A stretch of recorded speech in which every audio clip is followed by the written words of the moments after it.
एक एक केचुआ 50-50 हजार बच्चे पैदा करके मरता है। 50-50 हजार। एक जाति का केचुआ तो मैंने देखा 1 लाख पैदा करता है बच्चे, तब मरता है।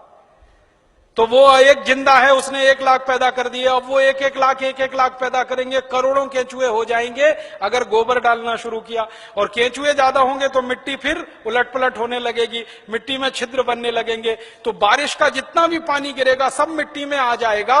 और पानी मिट्टी में गया तो नदियों में बेकार नहीं बहेगा, तो बाढ़ नहीं आएगी, तो समुद्र में फालतू पानी नहीं जाएगा। इस देश का करोड़ों करोड़ों रुपए का फायदा हो जाएगा।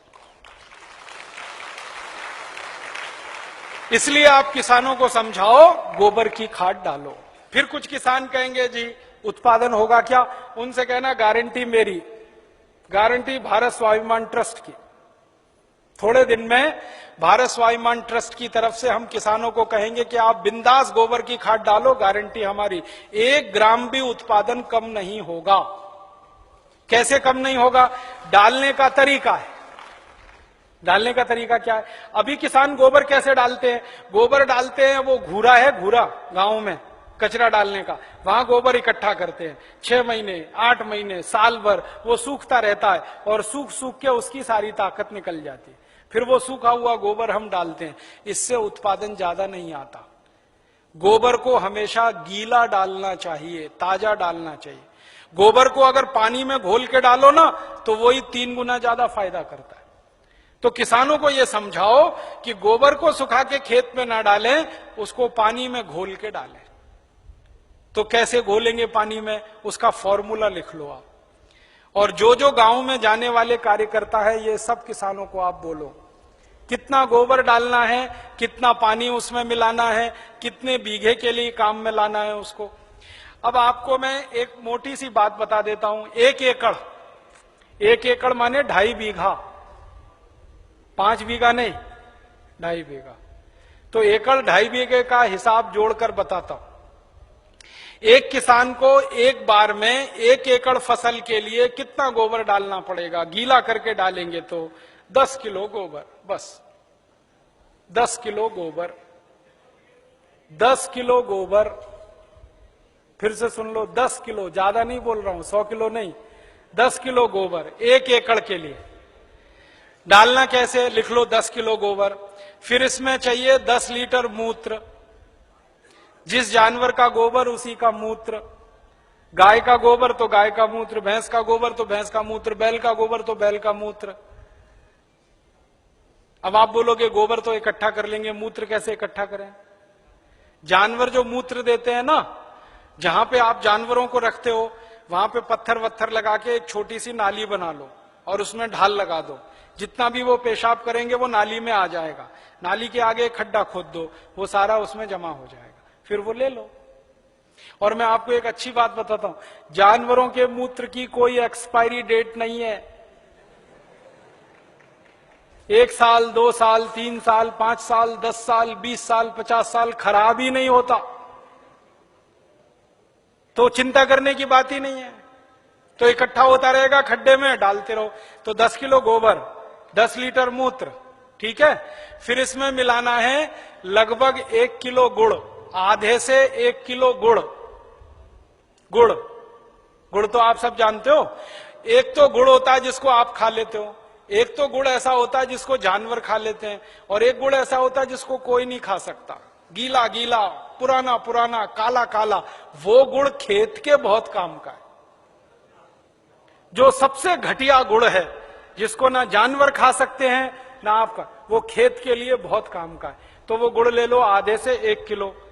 गोबर हो गया, मूत्र हो गया, गुड़ हो गया। अब इसमें लगभग 1 किलो डालना है दाल का आटा।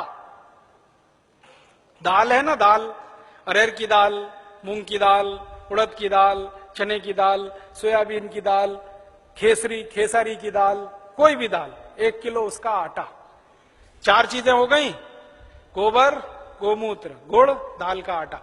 और इसमें डालनी है 1 मुट्ठी मिट्टी।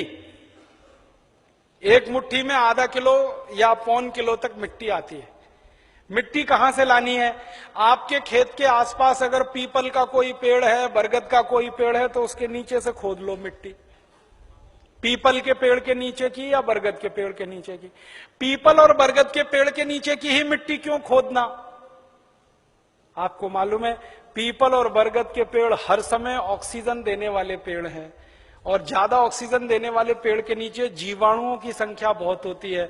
तो पीपल और बरगद के पेड़ के मिट्टी में जीवाणु सबसे ज्यादा होते हैं, यही जीवाणु खेत को चाहिए। तो मिट्टी ले ली, 5 चीजें हो गई, गोबर 10 किलो, मूत्र 10 लीटर, गुड़ लगभग 1 किलो, दाल का आटा 1 किलो और मिट्टी लगभग 1 किलो। ये 5 चीजों मिला दो, घोल दो।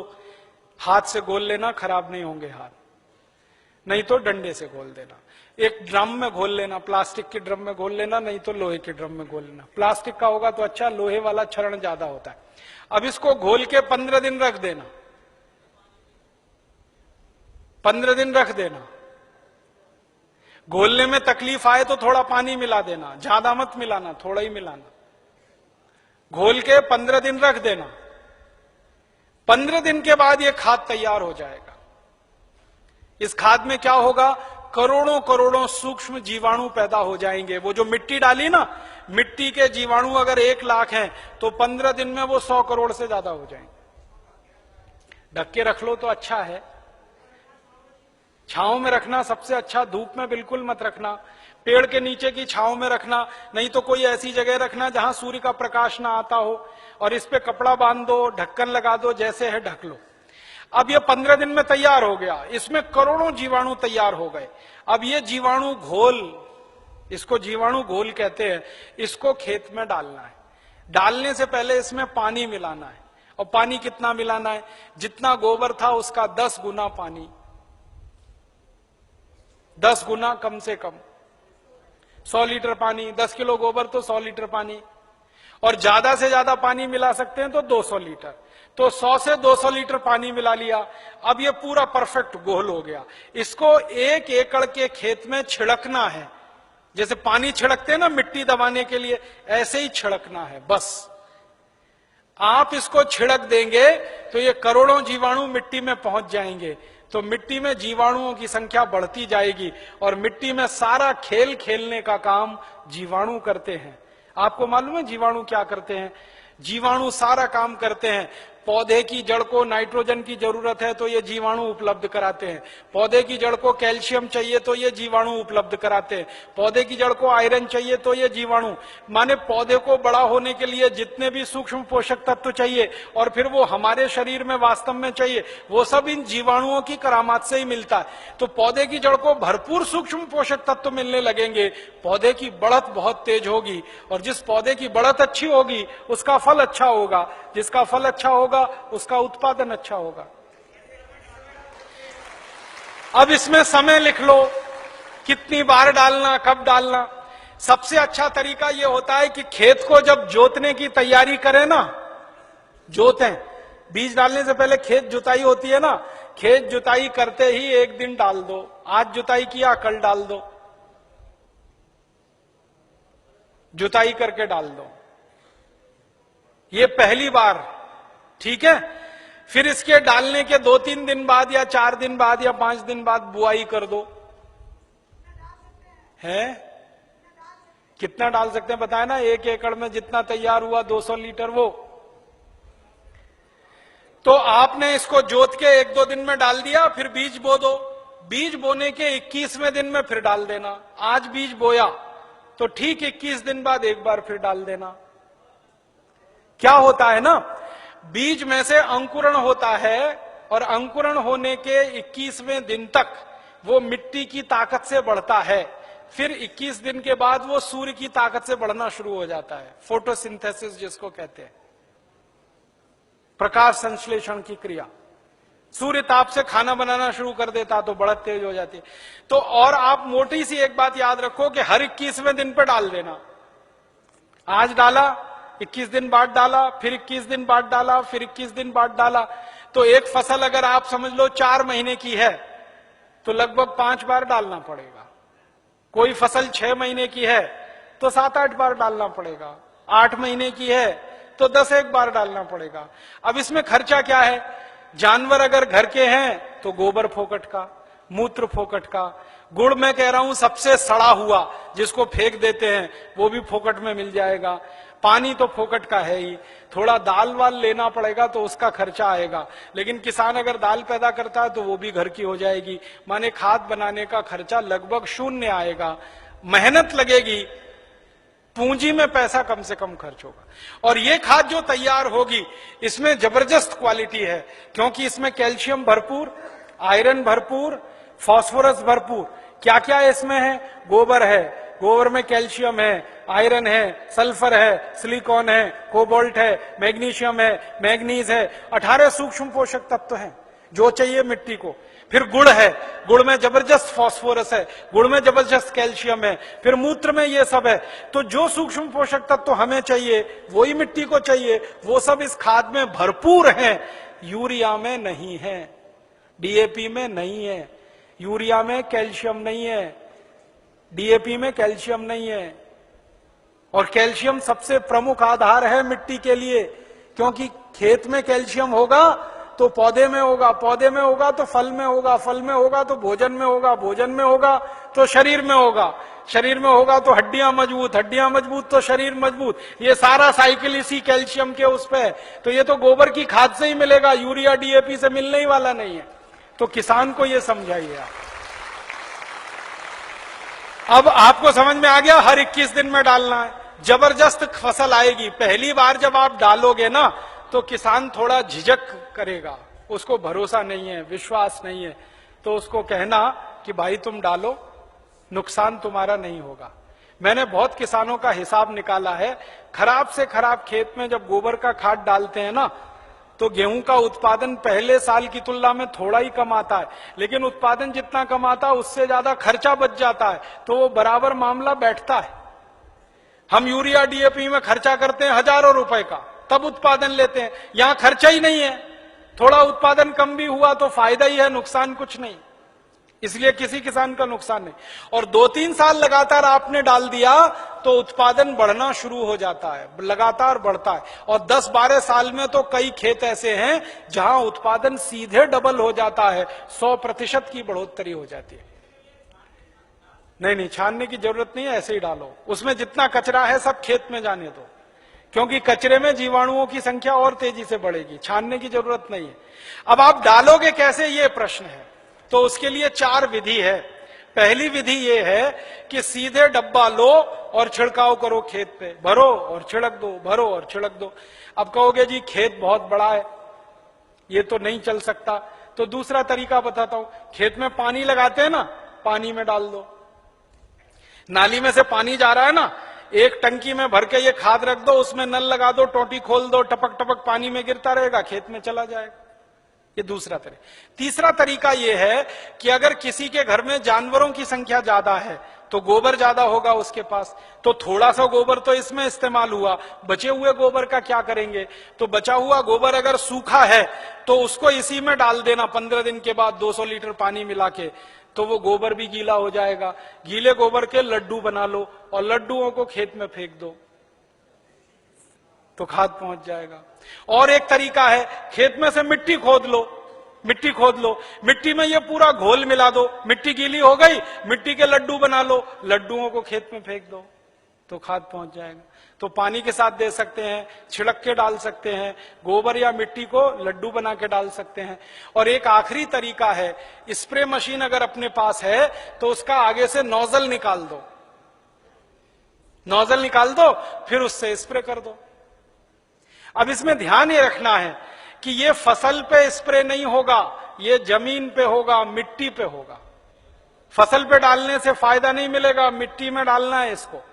तो अगर फसल ऊंची है तब कैसे डालेंगे? तब तो पानी लगाओगे तभी डालना सबसे अच्छा है। इसमें एक तरीका यह है कि खेत का मुहाना होता है ना, जहां से पानी घुसता है, वहां एक आदमी को बिठा दो, डब्बा लेके पटकता रहेगा, उसमें पानी के साथ जाता रहेगा और पानी के साथ पूरे खेत में बराबर मात्रा में जाता है और रिजल्ट उसका सबसे अच्छा आता है।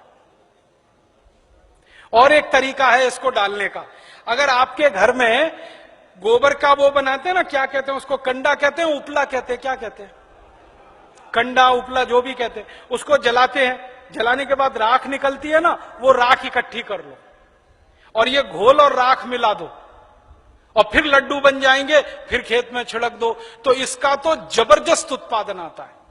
क्योंकि जो राख है ना, इसमें कई केमिकल अतिरिक्त हैं जो गोबर और गोमूत्र से भी ज्यादा है। तो ये तरीका समझ में आ गया। हर 21 दिन पे डालेंगे। 4 महीने की फसल है तो 5-6 बार डालना पड़ेगा, 6 महीने हैं तो 7-8 बार। इसी तरह से पूरी खेती होती रहेगी। गोबर किसी भी जानवर का, गाय का हो, भैंस का हो, बैल का हो, बकरी बकरे का हो, गधे घोड़े का हो, हाथी ऊंट का हो, कोई भी हो, सब चलेगा।